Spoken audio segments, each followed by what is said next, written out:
Sveicināti! Šodien ir 5. marts, 12.016. gads. Un šeit mēs Ropažu Vilas muižā turpinām Baltijas jūras reģiona pamatiedzīvotāju tiesu, kas kriminalizē atomkara sistēmas. Šeit ir Latviešu biedrības sēta, Brīvvalsts laika viensēta, un te nu mēs otrā stāvā pirmo reizi uzņemam ļaudis. Esam smagi strādājuši, lai varētu to izdarīt, un ar godu atrādam padarīt to. Šodien es sniegšu apkopotu analīzi no salasītajām liecībām no daudziem lieciniekiem par atomkara sistēmu noziegumiem. Un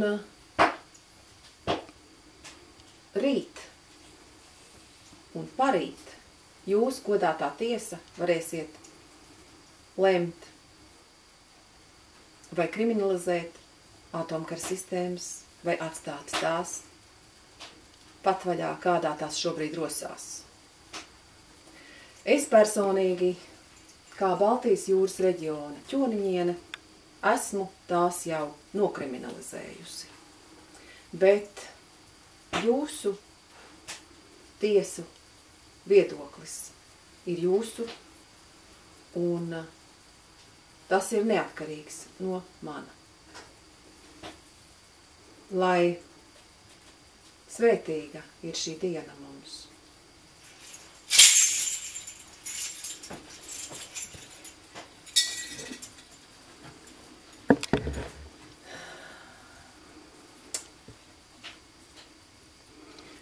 Rāmīte, kā runā voci, rāmīte, kā runā voci, zempele, kā akmentiņa, zempele, kā akmentiņa. Es nogāju lejiņai, skatīt savu tavu zemi. Es nogāju lejiņai, skatīt savu tavu zemi. Baltā māja kalniņai, rāmā upe lejiņai. Baltā māja kalniņai, rāmā upe lejiņai. Treju ziedu vijas viju, treju ziedu vijas viju, apkārt savu tavu zemi, apkārt savu tavu zemi. Lai nenāca sveši ļaudis, lai nenāca sveši ļaudis, kas naidiņu mums vēlēja, kas naidiņu mums vēlēja. Sveši ļaudis brīnījāsi, sveši ļaudis brīnījāsi, cik dižena tautā nāca, cik dižena tautā nāca.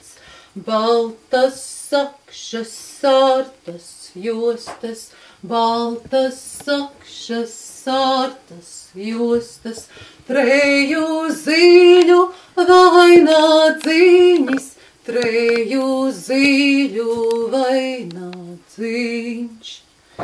Rāmīte, kā runā voci, rāmīte, kā runā voci, kā vota dvēselīte, kā vota dvēselīte. Rāmīte, kā runā voci, rāmīte, kā runā voci, zempele, kā akmentiņa, zem pelēkā akmentiņa.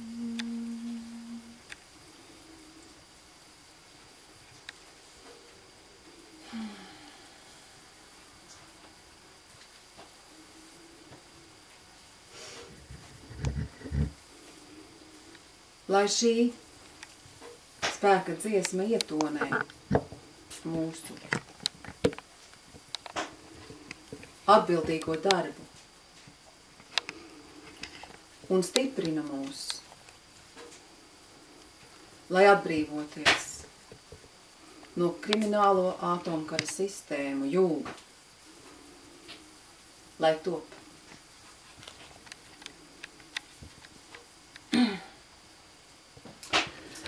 Tātad šodien varbūt es palūkšu kādu aizdegt svecīti, arī, lai mums ir arī gaismas spēki uzaicināti piedalīties mūsu darbā. Jā, lūdzu. Un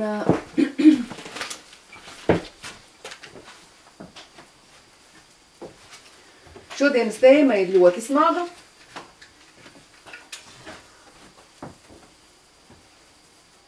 Tāpēc gaisma mums noderēs.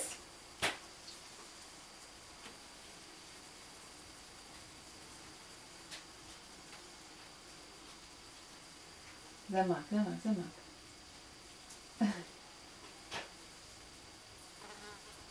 Jā.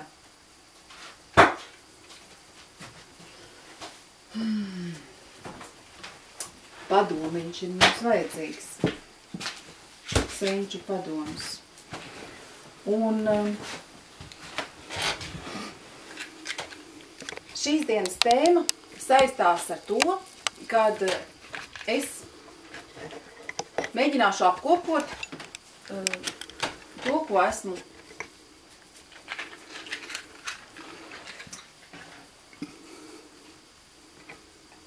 tās liecības, kuras esmu cauri gadiem salasījusi attiecībā uz to, kāpēc taisni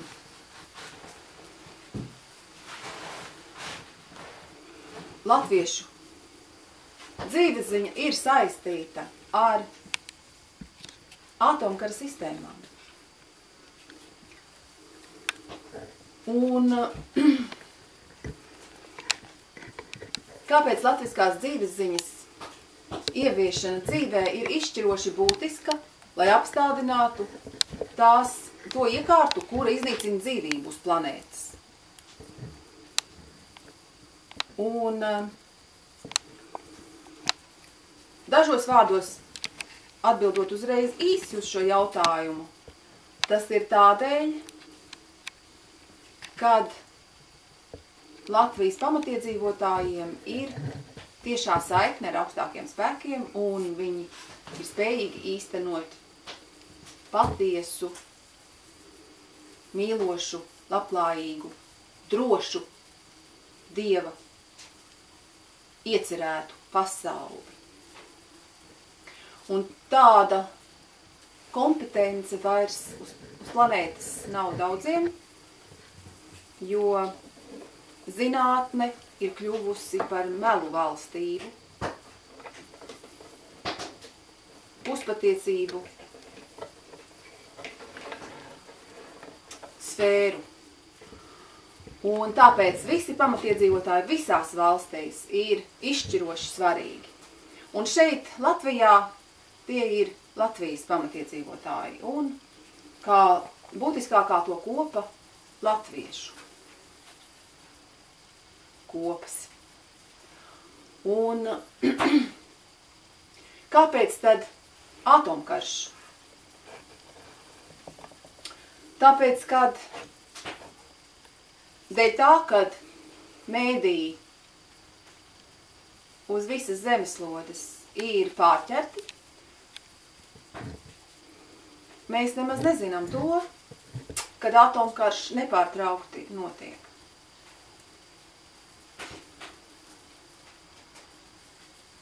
un cik bīstama ir radiācija un radioaktīvie putekļi,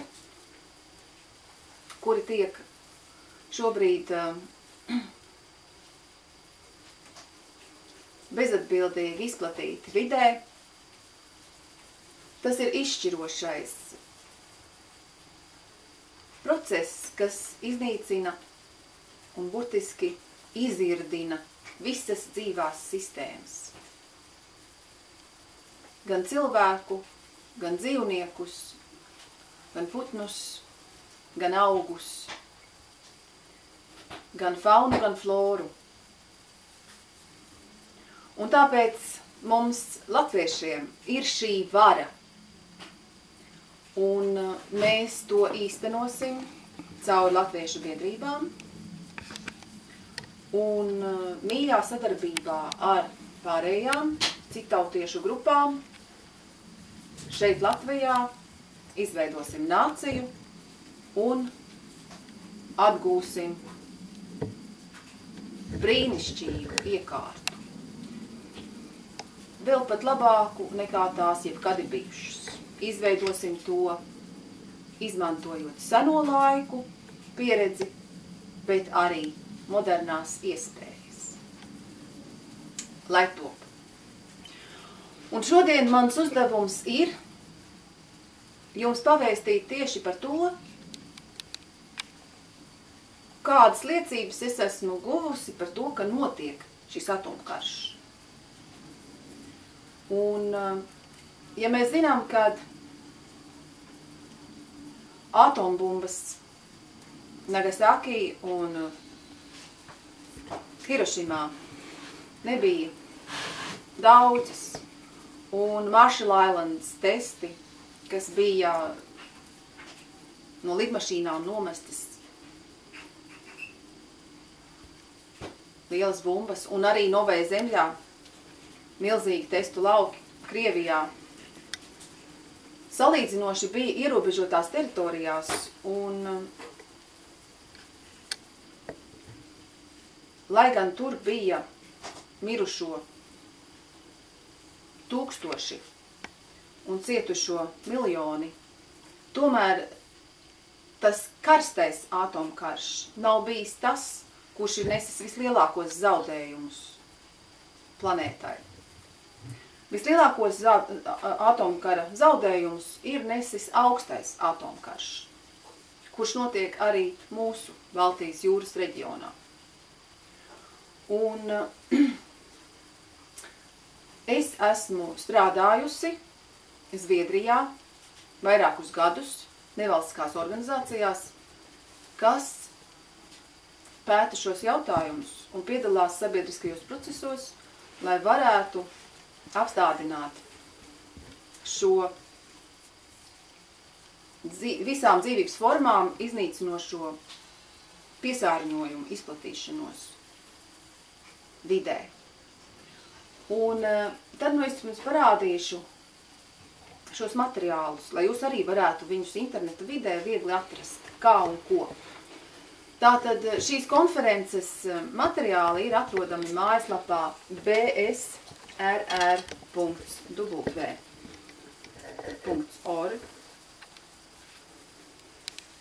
Tātad bsrr.w.org.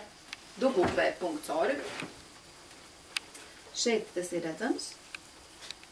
Šīs mājaslapas adresi var arī iezumēt, varbūt te. Šādi izskatās šī mājaslapa.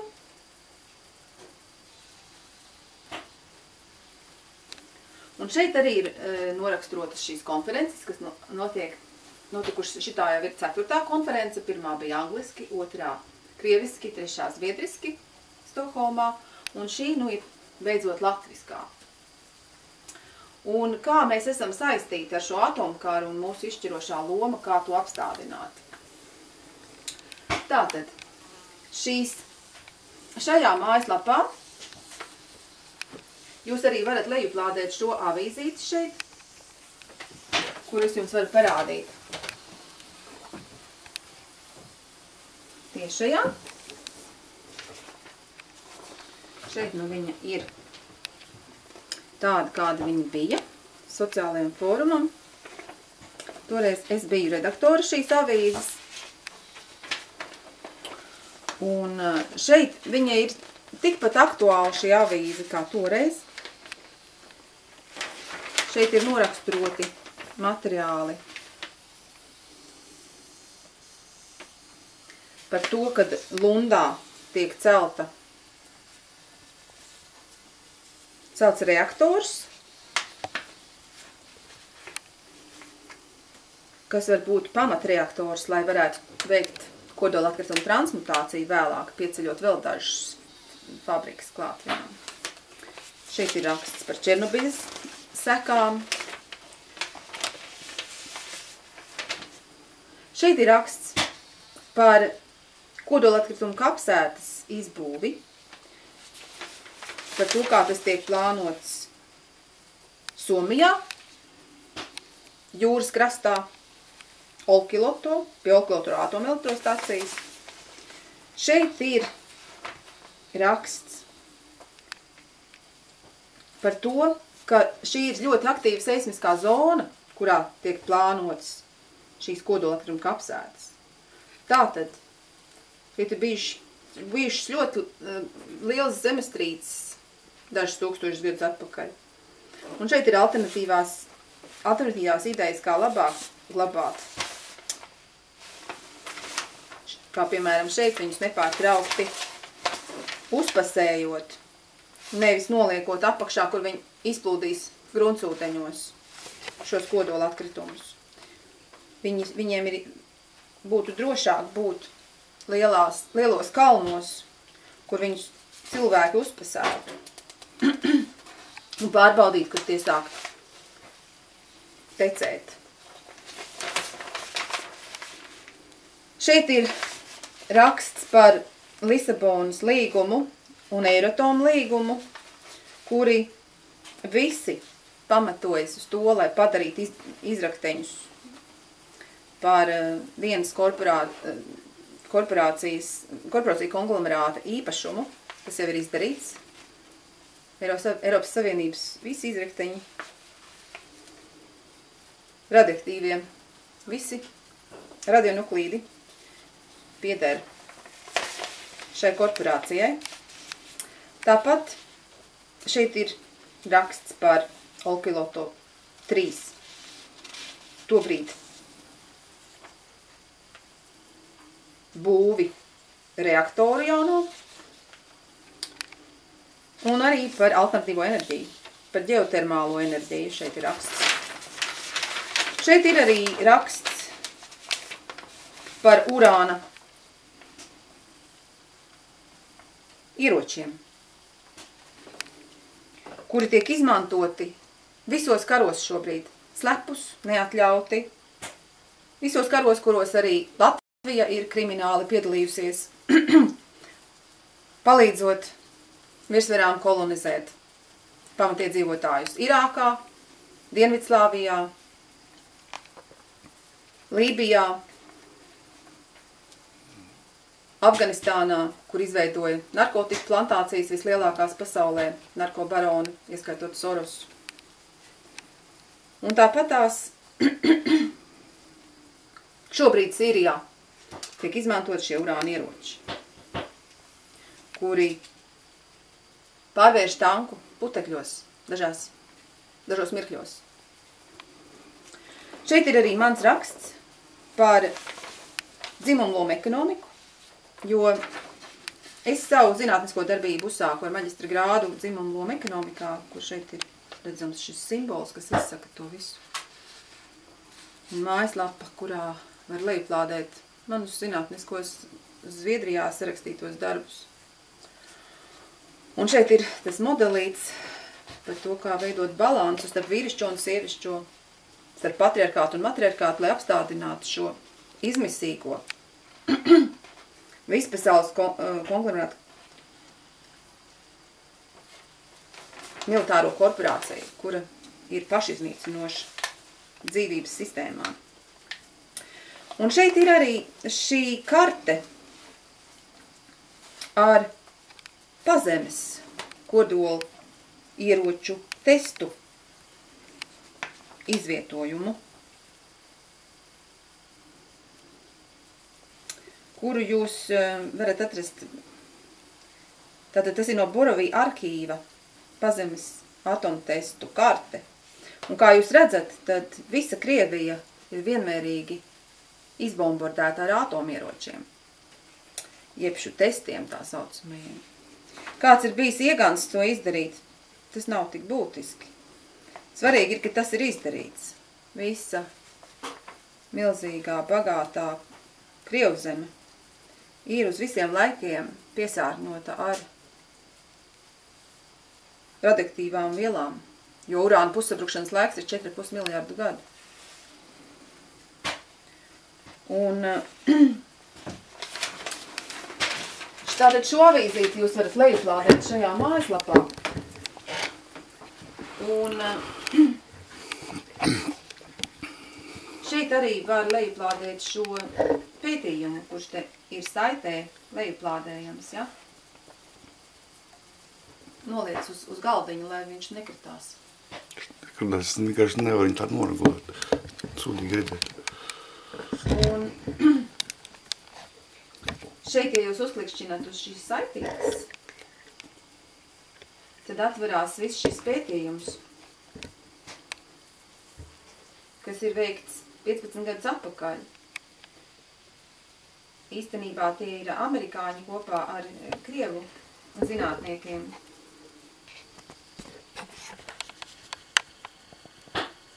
Kas ir veikuši šo izcilo pētījumu. Un tas tiešām ir kliedzoši, kas ir izdarīts ar māti zemi. Un tieši tad, kad es ieraudzīju šo pētījumu, tad es sapratu, ka es gribu zināt, ko gan šie pētnieki, kuri caur zinātni ir satestējuši šādi šo zemi, ko gan viņi dara mūsu reģionā, ko gan viņi dara Baltijas jūras reģionā. Un tagad es to visu zinu, un pat man ir izdevies to nopublicēt šajā mājaslapā bsrrw.org. Un tas ir diezgan nopietni plāni, kas viņiem ir. Un šis pētījums ir ar visiem megatonu, ar visiem laikiem, kad viss ir eksplodējis, cik megatonu tās atombumbas ir bijušas, ja?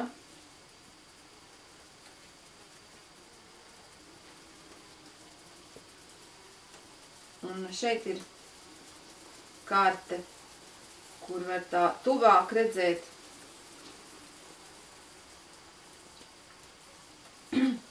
tās zvaigznītes apzīmētos sprādzienus.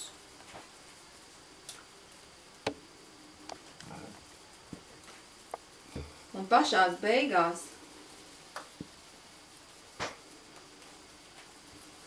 ir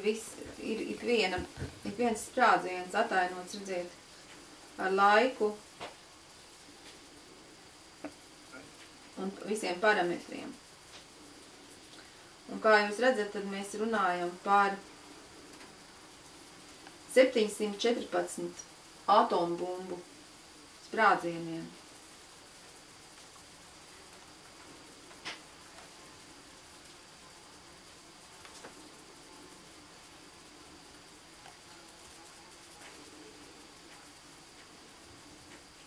Tas ir tikai 20 gados starp 1968 un 1988.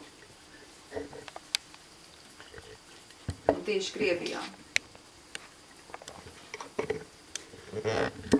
Tālāk, vairāk es nekavēšos pie šī pētījuma, bet vēl parādīšu jums šo. Un tas ir apkopojums par apmēram 2000 virszemes atombumbu sprādzieniem, kas ir izdarīti pasaulē. Un to jūs varat atrast arī paši.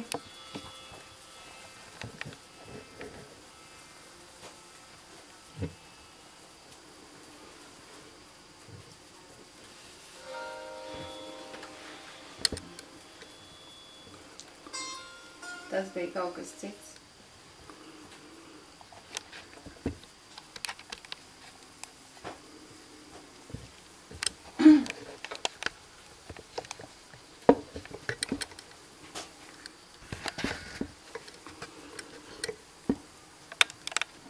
Tātad šeit viņš ir.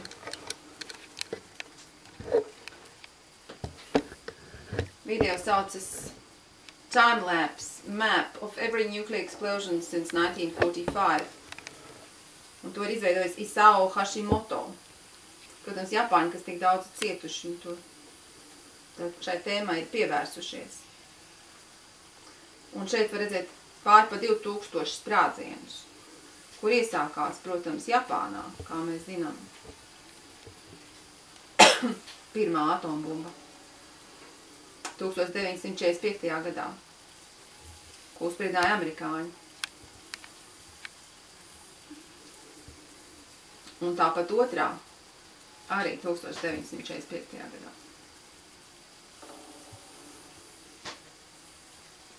Un tā šeit ir apkopoti dati līdz 1998. gadam, 2053 virszemes sprādzieni. Un tas ir, tam video ir 14,5 minūtes garš video, un jūs varat ļoti skaisti izsekot ļoti precīzi informāciju par šiem sprādzieniem, ļoti pārskatām.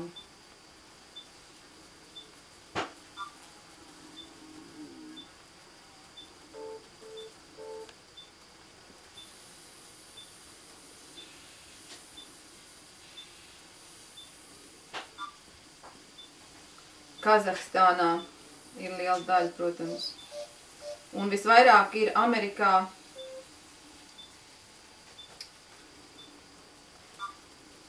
Nevādas tuksnesī. Bet ar to arī ir liela problēma, jo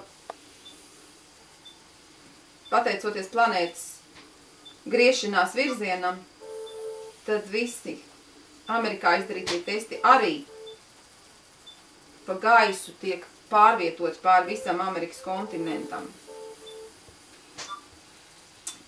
Radioaktīvās vielas. Un viss Amerikas kontinents ir pieputējis ar tām.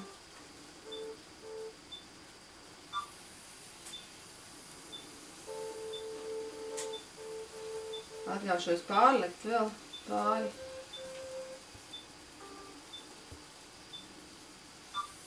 Tagad mēs esam 1985.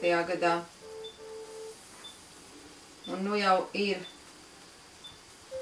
detonējušas 956 amerikāņu atombumbas, 668 padomju, 157 franču un 39 angļu. Un mūsu konferences video jūs varat arī atrast Kristofera Basbija liecība par to, kad angļu atombumbas nebija angļu. Viņš tagad pēdējos 2 gados viņam ir dokumenti no arhīviem, kuri apliecina, ka arī angļu atombumbas tika veidotas ar amerikāņu urānu. Tas tika piegādāts. Un jūs arī atradīsiet video liecības, starp citu bija taisnī Francijā, kopā gadu atpakaļ pie Kristofera Basbija, kad viņš baidījās par savu dzīvību, ka franču dienesti varētu viņu apcietināt, jo no viņa šos dokumentus prasīja atpakaļ, lai viņš tos neizplatītu, lai gan tie jau tagad ir atslepenoti materiāli, bet tik daudz melu ir bijis par visām šīm tēmām, kad cilvēkus biedē tas viss. Bet ja mēs par to nerunāsim, tad cerību nav nekādu izmainīt šo iekārtu. Un pašnāvība, dzīvības pašnāvība notiks, ja mēs to pieļaujam paši. Un redziet, kas te notiek. Novая Zemļa, Kazahstāna.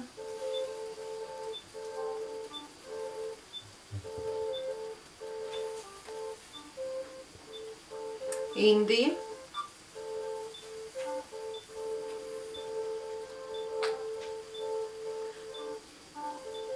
Es, godīgi sakot, neesmu paspējis iedziļināties šajā jautājumā, bet eksperti to visu ir noraksturojuši tajos video. Un ir ļoti acīm redzams. Paskatieties, kas te notiek, vienkārši ārprāts. Visi tā telpa vienkārši sprākst un sprākst. Tas ir kāds gads, tas ir, nu tas ir viss kopā salikts tagad, beigās.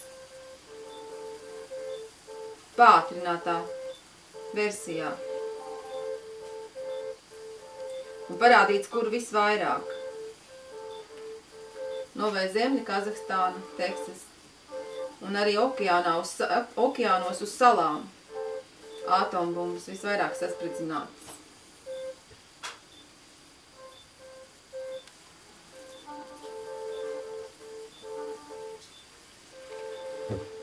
Un, protams, kad šie radioaktīvās daļiņas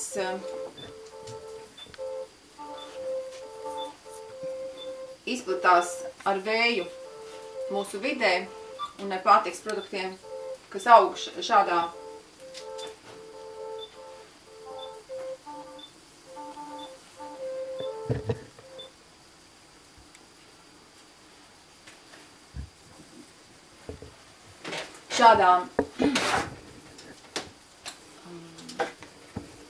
saindētā vidē, jāsaka, saindētā uz visu atlikušo zemeslodes pastāvēšanas laiku, jo urāna pussabrukšanas laiks ir 4,5 miljārdi gadu.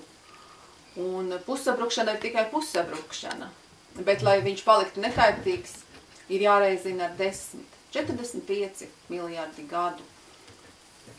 Un, kā jau mēs esam agrāk stāstījuši, tad tiek izmantots nepareizais modelis, kā rēķināt sekas šo radioaktīvo vielu izplatībai vidē. Un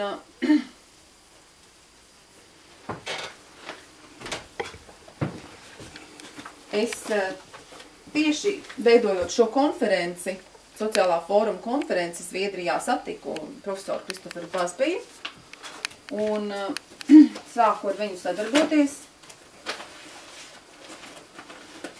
Tāpēc, ka viņš ir visizcilākais zinātnieks pasaulē par šiem jautājumiem.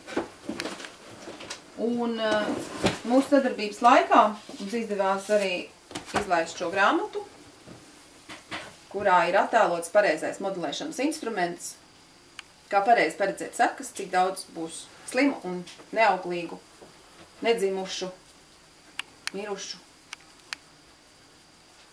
Un tāpat tās mēs arī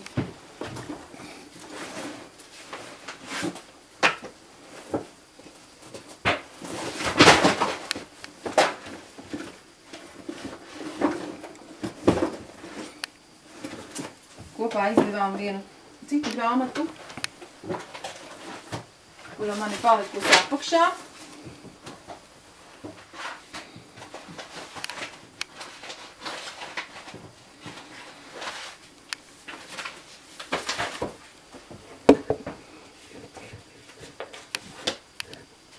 Šeit ir grāmata ar Černobiļas seku pētījumiem.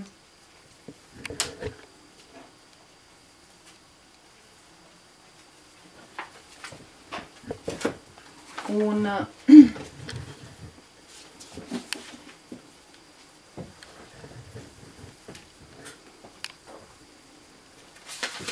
esam iesnieguši arī atklāto vēstuli Saimai jau 2010. gadā sakarā ar kodola atkritumu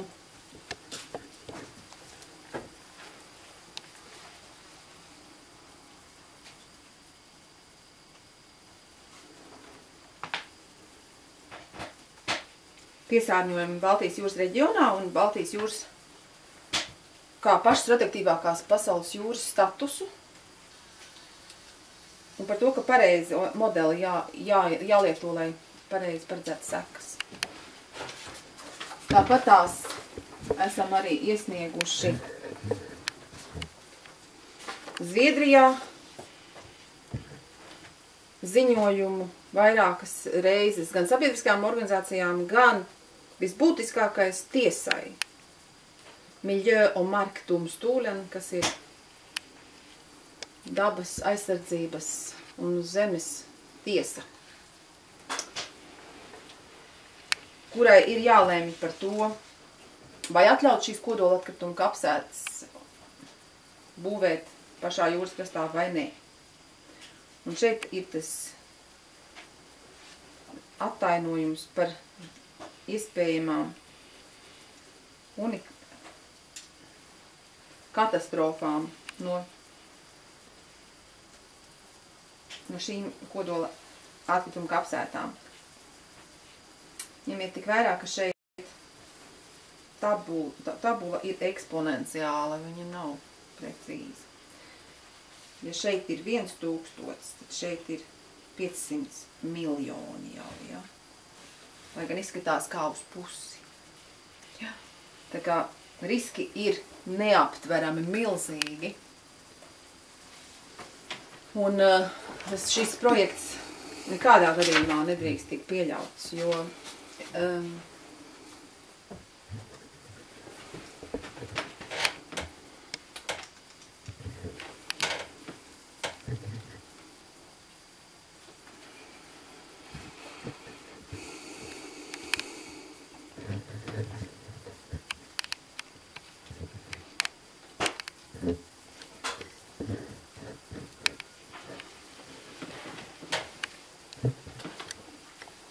šeit ir šī mājaslapa bsrrw.org,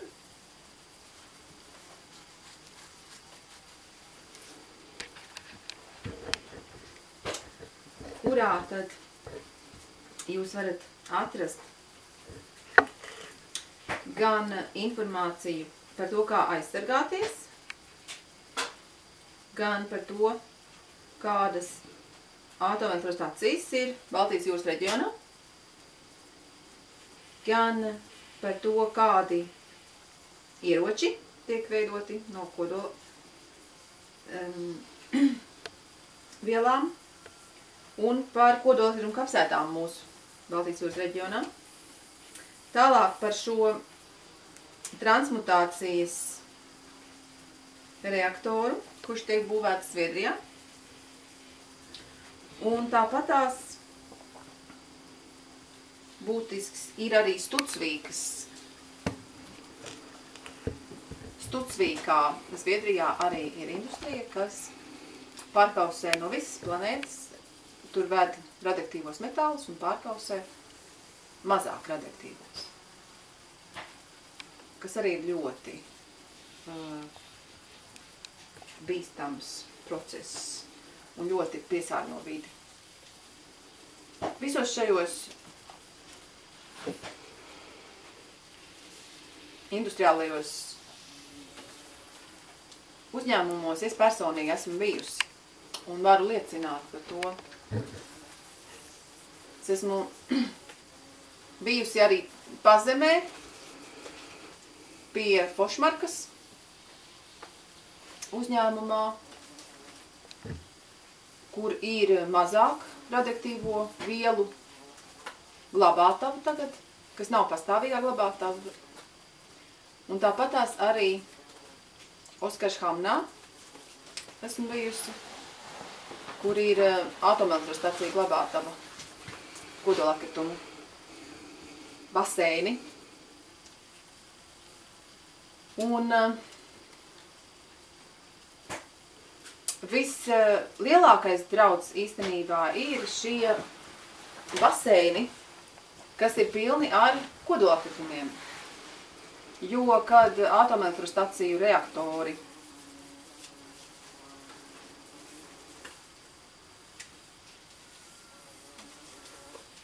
paveic savu darbu,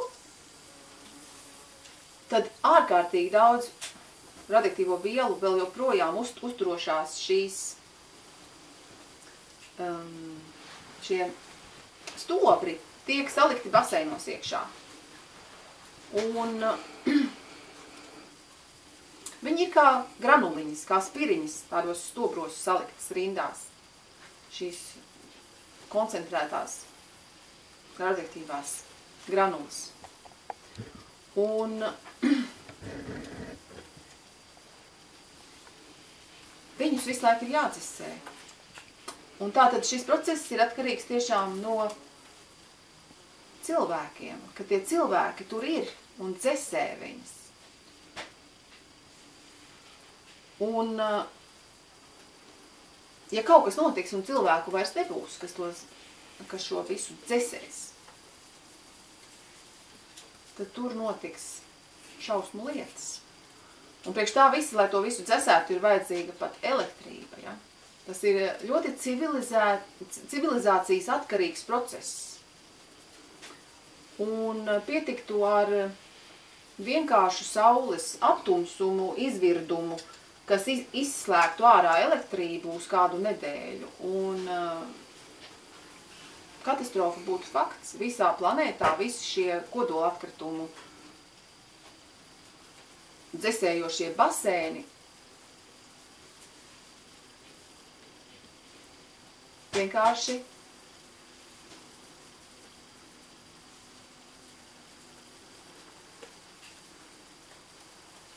kļūtu par apokaliptisku notikumu. Un kodola atkritumu masa nepārtraukti palielinās, jo visas šīs atomelektrostacijas rado jaunus un jaunus kodola atkritumus. Un šis jautājums nav atrisināts, kā viņus glabāt. Pasaulē nav metodikas, kā glabāt šos ārkārtīgi koncentrētos, ārkārtīgi radioaktīvos kodola atkritumus. Un tikai dēļ kodola atkritumu problēmas vien ir nepieciešama ārkārtīgi stabila civilizācija. Viņai ir jābūt drošai un neievainojamai. Vai arī šeit beigsies tiešām dzīvību uz šīs planētas. Liecības par to jūs atradīsiet YouTube kanālā Radioactive BSR, Radioactive Baltic Sea Region. Un arī tieši mūsu šīs 4. konferences materiālos ir pietiekoši daudz šo liecību, bet kanālā Radioactive BSR ir vēl jo vairāk. Tur ir 530 video apmēram ar izcilu ekspertu sniegumu. Esmu safilmējusi arī šīs korporācijas, kuras apmēram reizi gadā satiekas Zviedrijā un apspriež visu, kā viņas glabās tos kodola atkritumus drošā veidā mūsu Baltijas jūras krastā. Un segvārds un segtēma, protams, ir, ka tur būs tikai Zviedru kodola atkritumi vai Somu kodola atkritumi, bet no tā vien, kad ir tik ļoti ārzemnieku infiltrētas šīs nevalstiskās organizācijas, kurās es strādāju, kurās varu ir pārņēmuši ārzemnieki no otras pasaules puses, ir pilnīgi skaidrs, ka viņi ir ieinteresēti arī, lai šeit mūsu reģionā labātu visas pasaules kodolatkritumus. Un mūsu Baltijas jūras reģions tiek plānots kā pasaules kodolatkritumu kapsēta. Tas ir tas secinājums, ko es izdarīju, pastrādājot 4 gadus šajā nozarē Zviedrijā. Un par to visi materiāli ir video formātā pieejami. Un, protams, tā viņiem var likties, ka šeit ir civilizēti cilvēki, kas varētu šos kodolatkritumus vākt, bet pilnīgi neadekvāta ir iekārta, kurā mēs dzīvojam. Tāpēc viņu plāns arī nenostrādās pat, ja viņiem tas izdotos. Jo šeit mūsu valstīs, gan Latvijā, gan Zviedrijā, kurā es esmu nodzīvojusi 20 gadus, notiek sociāli-ekonomiskais karš.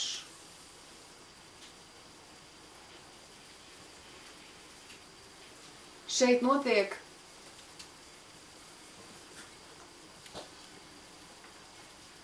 šeit ir ieviesta iekārta, kas ir banku totalitārismu metode, kur varu šajās teritorijās ir sagrābušas bankas, bet, protams, tas viss tiek vadīts caur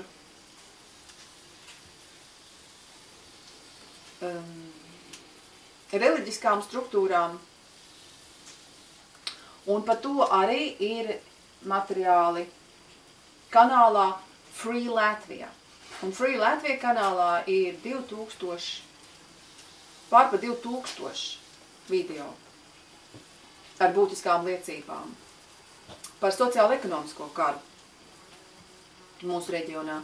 Un arī daudzās citās valstīs, kurās es esmu ņēmusi intervijas un arī intervējusi šeit atbraukušus ekspertus un speciālistus un pasaules dižākos zinātniekus. Tā kā esmu ļoti gandarīta, ka šīs liecības ir savāktas un beidzot mēs varam visiem viņas parādīt un cilvēki var salikt kopā pilno bildi un saprast, ka tā vairs nevar turpināt un ir jāmaina iekārta. Vai arī pat tiem, kas viņā piedalās, bagāti būdami, tomēr neizdosies izdzīvot, jo iekārta ir pašiznīcinoša. Un radiācijas sekas netiek aprēķinātas adekvāti to patiesajam kaitīgumam. 1000 reižu mazāks kaitīgums tiek aplēsts ICRP modelī nekā ECRR modelī. Un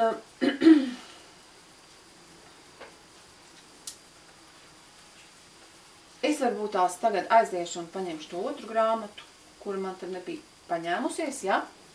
Un uztaisīsim par to laiku nelielu pauzīti. Bērzu sulas lūdzu.